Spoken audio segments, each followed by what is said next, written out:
Hey everybody, it's Mike Weller from the Weller Group at Keller Williams in Yorba. We are here with the second edition of something we started doing just recently.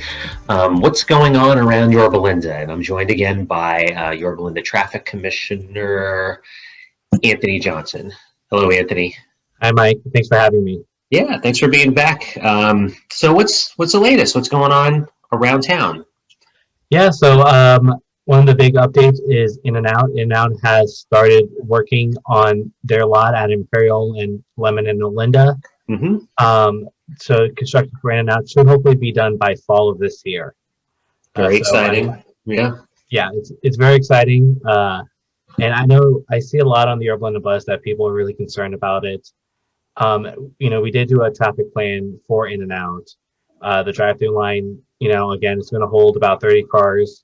And if that does overflow, it's going to hold an additional 15 cars to the parking lot for a total of about 45 cars. Right. And on average, compared to a lot of other InNOuts, especially around here, like the Anaheim Hills one on Imperial, that one holds at the most it ever got, which is during COVID, was about 50 cars. Right. But before COVID, the most amount of cars that they saw was about 30 cars. Right. So we're fairly confident that there really won't be too much traffic at InNOut. Yeah, I mean, it sounds like you guys did a lot of diligence on this, and you shared this with me in the past, so I feel good about it. But people always, people just think InNOut. They think, they think good burgers, but they think lines, and I can see how people not knowing and understanding, have their concerns about it. But I feel good. So yeah, I'm looking forward to that for sure. Oh, me too. So, yeah. So what else? What else is happening?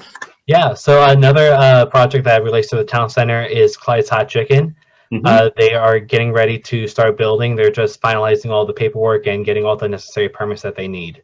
But we're also hopeful that that should be done, hopefully sometime this year. Yep. Yeah. And, since you brought that up with me a couple of months ago, I wasn't really super aware of Clyde's. But since then, one of those things, maybe I've just become more aware of it, but I've met many people who have been to like the Fullerton location and are excited about it. So that's a good one too. That's certainly a good one too. Yeah. Yeah, I haven't been yet to the Fullerton one. I really want to go and try it out. But yeah, same as you. I've heard a lot of people say how good it is. So I'm really excited. Yeah. Yeah. Some good eats coming to town. Oh, yeah. And then speaking of that too, I don't think it's official, so you really have no official information, but I was asking you, we were talking a little bit about like the old Ruby's Diner location in East Yorba over there. Yes. Word on the street is, this is unofficial, but kind of what you're hearing is that it's going to be a Woody's Diner.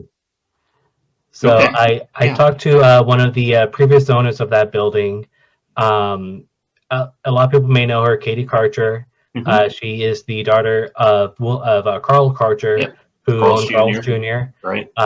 And so because she used to have her own restaurant in that building, yeah. And so I don't know if she owns it but I definitely know she stays on top of what's happening there. Right. And so from my talks with her, she says that it's going to be a Woody's Diner. Okay, so we'll shout out to Katie there. Shout out to Katie Karcher. So if it doesn't turn out to be Woody's Diner, don't blame Anthony. Don't blame me. Right. Don't blame Katie either. That's that's the information that she believes at this time. Things change. So yes. We're just on here sharing information. For people to know and be have a little fun with. But nothing. Exactly. Nothing in this world. Even the contracts are signed. Nothing's always set in stone. Things change. So right. Everybody understand that while you're watching. So exactly. And then oh, go ahead. Sorry. No, you go ahead. I was just gonna say, speaking of change, one of the main changes that's also happening is the building that used to be the Pancake House, right on the corner of Lakeview and Yorba Boulevard. Yep. So it was originally going to be open bar tap house. That is no longer happening. There have been some issues that the company is currently facing. So the city's working really hard with the owner of that building, of that lot, which is Zellman Corporation. It's the exact same company that owns the majority of the town center. Zellman is currently actively looking for someone or for a company to take over that land and be a tenant. And they said that there are some interest in that land, as it is a prime location for a new restaurant or store. But also because it is a huge eyesore right now. Zelman is currently working with the city to get all the necessary permits and paperwork done so that way they can demolish that building and it'll be a nice clean slate. Yeah, I would think that would be a prime location right there in the front of Yorba Linda, in front of the town center, right on Yorba Linda Boulevard. So yeah, that eventually something very interesting will pop up there. So definitely, yeah. And there's a lot of cars that go through there. I know just in studying for my interview to get on the traffic commission, the last report we did for that area, I think there was at least 30,000 cars that travel through that area in a day. I know on Imperial Highway, it's closer to, I think, about 50,000 cars. So there's a lot of cars that travel that area. Definitely a lot of traffic. there. Yeah. So, and shifting gears from all the food we were talking about to traffic. Yeah. You got one more project to share with us, or one other thing to tell everybody about, right? Yeah, definitely. So it's been a known issue in Yorba Linda is the Bryan Ranch community, specifically La Palma Avenue and Jefferson Canyon Road. It's well known that there's a lot of traffic issues in that area. I've had a lot of residents come up to me recently and complain about the increased traffic for that area. As well, I was out there several times over the past couple months, and it is really bad. So I brought up to the Traffic Commission asking if we could start looking at different solutions for that area, at least temporary solutions, because I'm not sure if a lot of people are aware, but the 241 toll road and the 91 toll road are actually going to be connected. The toll roads are currently working on a project right now to connect the 91 toll road to the 241 toll road, because I'm pretty sure you're aware that right now, if you want to go from the 91 toll road to the 241, you have to exit the toll road, go across all lanes of traffic on the 91 just to enter the 241, and that definitely causes a lot of traffic, a lot of backup. Yeah. So so city staff is definitely hopeful that once that construction is done, the traffic on La Palma and Gypsum will be relieved.